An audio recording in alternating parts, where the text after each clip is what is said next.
Hello, I'm Miguel Samudio, and me, Carla, and Arlene will be talking about the analysis and history and evaluation of Mercedes-Benz.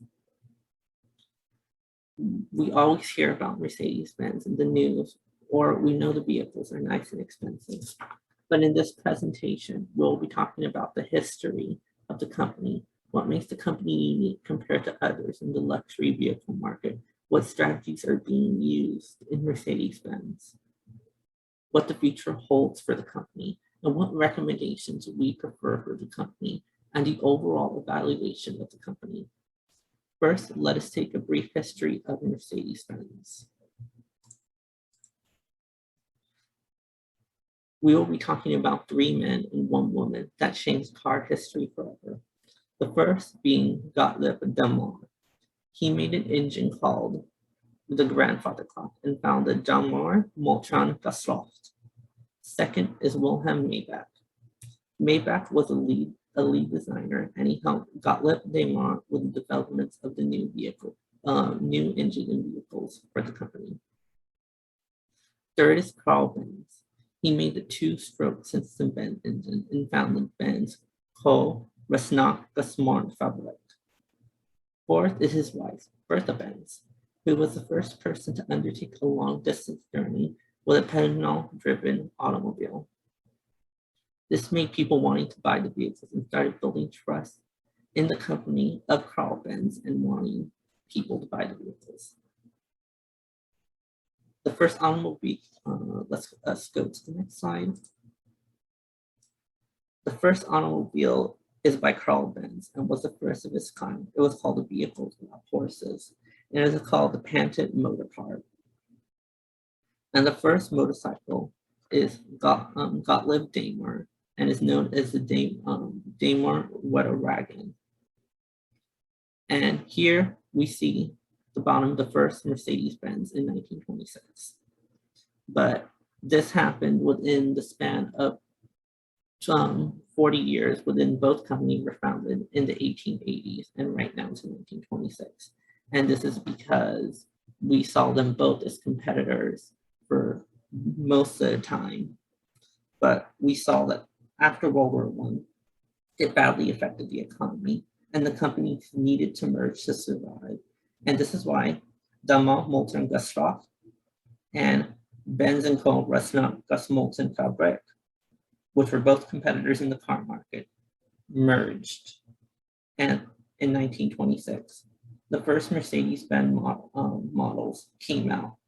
And actually, in 1909, they registered the trademark for the three-pointed star and the four-pointed star trademarks. But this was used sometimes and not all the time. But in 1926, the new models bear the new trademark and was shown as the Mercedes star. And it has become a global symbol of quality and safety. And that Mercedes-Benz name is universally associated with tradition and innovation and the future of the motor car. And the next person that will be talking will be, Miss Carla. So Miss Carla, you're up. For the Mercedes-Benz unique features, we have brand and reputation.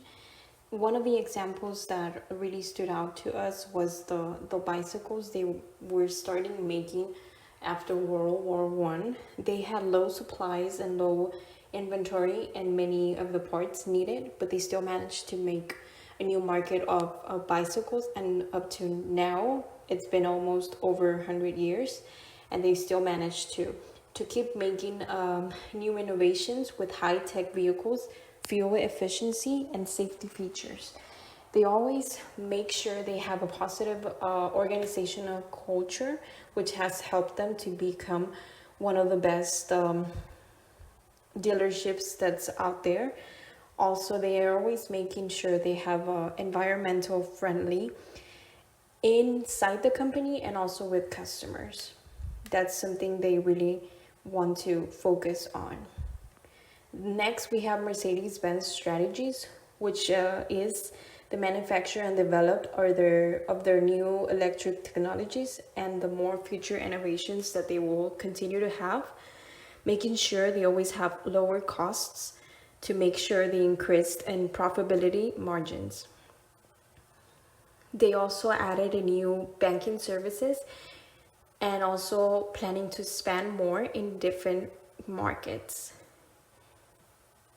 Next, for the future of Mercedes-Benz, we would have the Mercedes-Benz, which is emerging into new markets such as India and Russia, that they can really make sure to expand the brand over there. Also focusing research and development on electric and hybrid vehicles and focus on fuel efficient vehicles. This will really help them to make more profit as they want with a lower cost of inventory.